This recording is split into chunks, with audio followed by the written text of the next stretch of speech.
I just got in something that I've a lot of nostalgia. It's Commodore 64.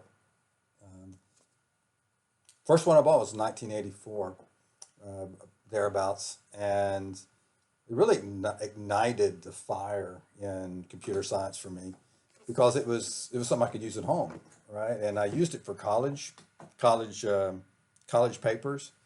I wrote a driver for it to do plotting and calculus when I was in college, and I used to dial in 300 baud onto our college network. So 300 baud, which is unbelievably slow, but it worked. You know, I could use it. It actually did stuff.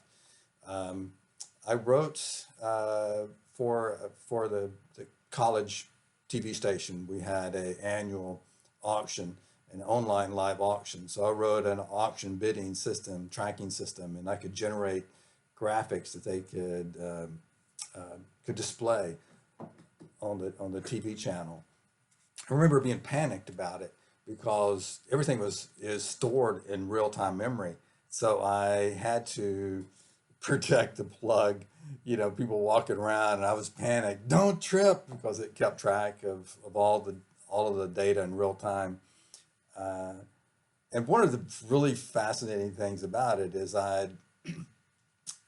between my sophomore and junior year, I joined the program for cooperative education. So basically, summer interns. So you could apply for summer internships and get hired. And so I had listed on my college resume and, and that I'd done projects on a personal computer, not a PC, but I did stuff on a personal computer, not IBM PC, but a personal computer. And we actually had PCs in college, but most of my projects, all of the work I'd done was on a Commodore 64, writing software and BASIC to do the various things. I used it for word processing, submitted term papers with it. Uh, Janet and I played, my wife Janet and I played Monopoly on it, and it got a lot of good use. I mean, printer, a tape recorder to record the programs, to save my programs, to restore the programs. But it literally was the the main linchpin, the main success factor that helped me launch my career in computer science and really empowered me to do more.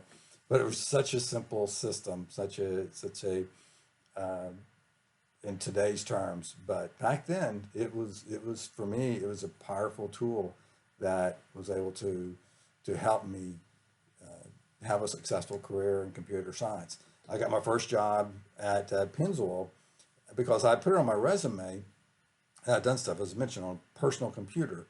And so they hired me at Pennzoil to teach their secretary how to use a personal computer. And in an interview, they asked about it. I said the projects I'd done. And so they assumed it was with a PC, but most of my work was on the Commodore 64. So I got that job. I came back after Pennzoil. I got hired on by the university doing COBOL, programming in the IT department. The next summer, I had an internship at Houston Chronicle, and after Houston Chronicle, I had got hired by a company that needed a part-time developer, and whenever whenever I graduated, that job became a full-time job. We got bought out.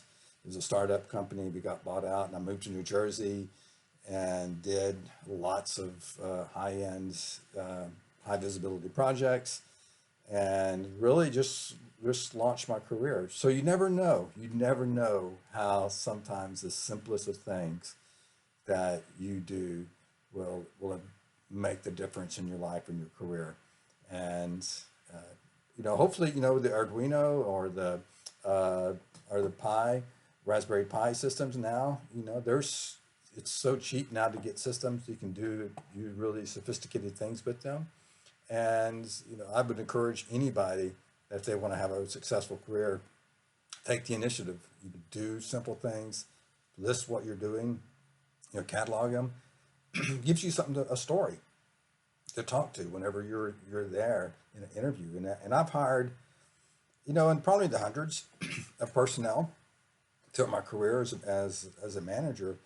And a lot of times, what I look for is the person that has the story, that has the background, that showed the initiative to go, the extra distance to put the effort in. And of course, you need to have the interpersonal skills and the interview skills to do well. But sometimes, make the effort and learn, use the tools you have, and then, who knows where it will take you.